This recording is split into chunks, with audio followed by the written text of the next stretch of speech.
tough was it not to get the full special teams atmosphere during the Crimson and Gray game without kickoffs and punts? Oh, I think it was all right. I mean, sometimes it's better to be in more of a controlled environment on those situations, especially the first year here, first time in the system with our kids learning terminology and techniques, things that we're trying to get done and the expectations. So I don't look at it as a negative at all, actually.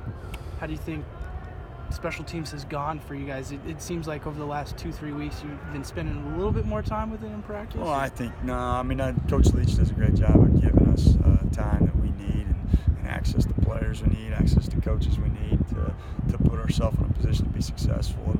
And so I think, yeah, it has went better. Probably what you'll see is we got probably more work done the last couple of weeks just because the kids knew more what we expected, what I expected from a drill, from a drill basis, from a reps basis, from a tempo, just all that type of stuff, which is natural anytime you have a transition.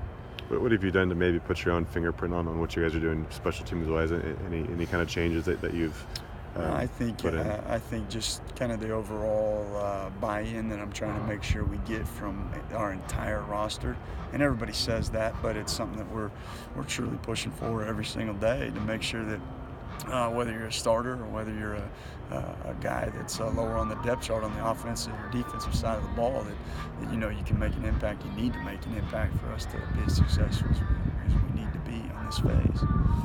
Have you seen the rush backers come along so far? Yeah, I have. I think we've made some progress. I mean, we're nowhere near where we want to be when we walk into playing against Wyoming, but I do think we're moving in the right direction. And again, kind of like I said earlier on when I met you guys, was the fact that those guys haven't played a ton. Chima's played a little bit, right? But so just getting reps. I mean, it's hard not to get better with just getting reps, and that's something we'll continue to work through that summer and fall camp. Tristan Brock, guy that weighs 25 more pounds than the other three guys, Chima and Willie. Yeah. Those guys. Do you see him as more of like a run stopper? I mean, how have you viewed Tristan and his transition? Well, I view Tristan as a guy that works his tail off every single day and does what I ask him to do. And yeah, he might be a little heavy, to be honest with you, right now, which I guess in the run game can help you at times, but in pass rush, that can hurt you at times too, and the things we ask him to do in coverage. So we'll try to get him to lean up just a little bit. We've already talked about that, him and I, and the strength staff, which will help him in space. But that is one of his strengths, physicality on the line of scrimmage against the run game.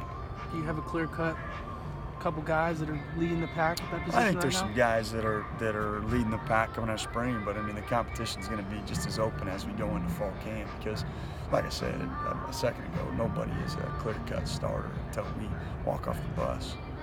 Wow. You've been in Pullman almost 3 months now. Yeah. What's the adjustment been like for you? Oh, I love it. I mean, I'm a small-town guy. I grew up on a farm in Kansas, so I mean 35,000 people in Pullman is really a city where I grew up, so it's been pretty easy for me to transition, and my wife too. So love the atmosphere, love the staff, and it's been great getting to know the kids too. Have you acquired any good Coach Leach stories yet? Oh, I think there's always good Coach Leach stories, right? I mean, you gotta give us one every day. But no, he's been great to work for, and I appreciate the opportunity, and I love being here. Have you deciphered, Jack Crane obviously kicker, but Blake, Johan, and Oscar, I mean, who's punting, who's kicking? I mean, have you I think that'll be an open competition, yeah. or will be an open competition throughout summer and fall. So I wouldn't peg one guy in any of those slots, to be honest with you. I think that the holder, the returner, all that is still something that I want to continue to evaluate throughout summer and throughout the fall game. Are you comfortable with Johan and Blake doing both, punting and kicking? Blake hasn't punted. Blake, I don't know where that got misled or whatever, but Blake hasn't punted. Blake's been a kicker for us the whole time.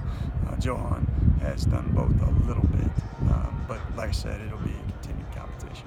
Do you like the idea of having a kind of rugby punter? Kyle Sweet did it a lot last year, having guys that can do different things in different scenarios in the field, different positions. Yeah, I guess, I don't know if this is going to answer your question or not. I guess to me, I'd rather have one guy that can do both, you know what I mean, instead of having to sub them in and out.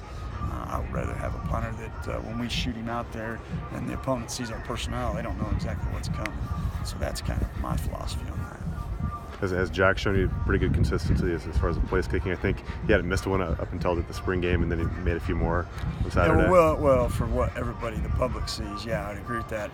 But we chart every single day in some capacity, different numbers and different distances and hashes, and yeah, it's all on paper, and he's been pretty consistent and still not where he wants to be or I want him to be, but he's doing a great job working his craft, and that whole group is, to be honest with you.